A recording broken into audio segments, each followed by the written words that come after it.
These are the remains of homes and businesses in the neighborhood of Jiu Market in Kebon Kosong, Kemayoran Central, Jakarta.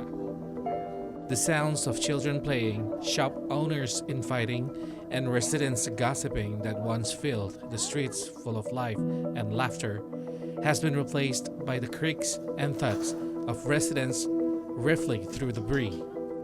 A resident by the name of Sugiono told us that he has lived here since 1965. Throughout his near 60 years here, he has seen through not one but two major fires. While speaking with us, his eyes welded with tears, no doubt over the horrors of once again losing his home to an inferno. Udah dua kali kita kena.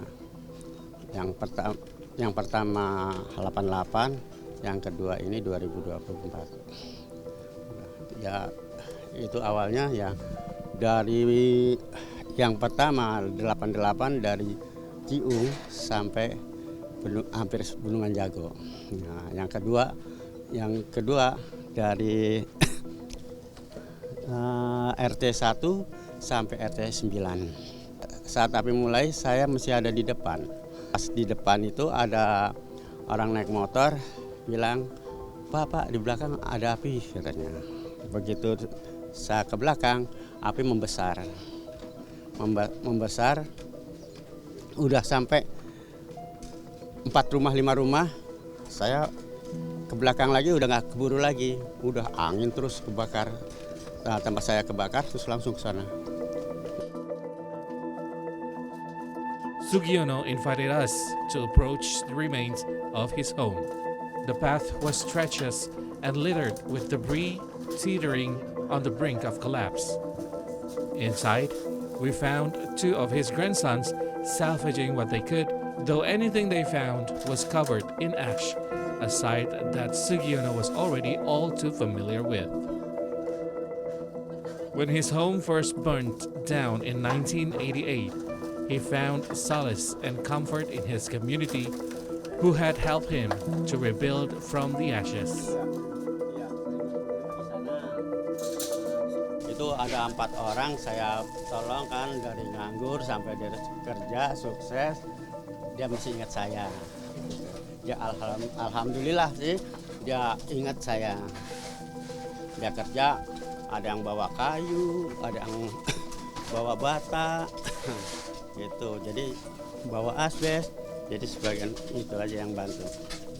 Insya Allah harapan kita ini cepat dibantu oleh pemerintah atau warga atau dari rekan-rekan kita. Assistance has begun to pour from the government. Displaced individuals have been provided with necessities such as food, water, mattresses, and blankets, along with services such as mental health support. Bantuan pendidikan kami sekarang mengutamakan yang tinggi dasar, kemudian yang seperti yang tadi sudah saya sebutkan semuanya, termasuk seragam sebagainya, berapa lama nanti akan termati sesuai dengan kebutuhan yang bisa kita berikan. Termasuk tadi masalah treatment, apakah pakai rusun terdekat atau gimana ya. Meanwhile, those who have been displaced have been temporarily sheltered at a nearby primary school. And even though the government and their families, their friends, and others are supporting them, they still feel the grief. They are still reeling from the disaster that has taken over their lives. They've lost their homes, they've lost their belongings, and they've lost their livelihoods. And now they are still looking through the rubble to see what they can salvage as they only begin to think of rebuilding. Satya Permesi and Sri Rizky for See Today.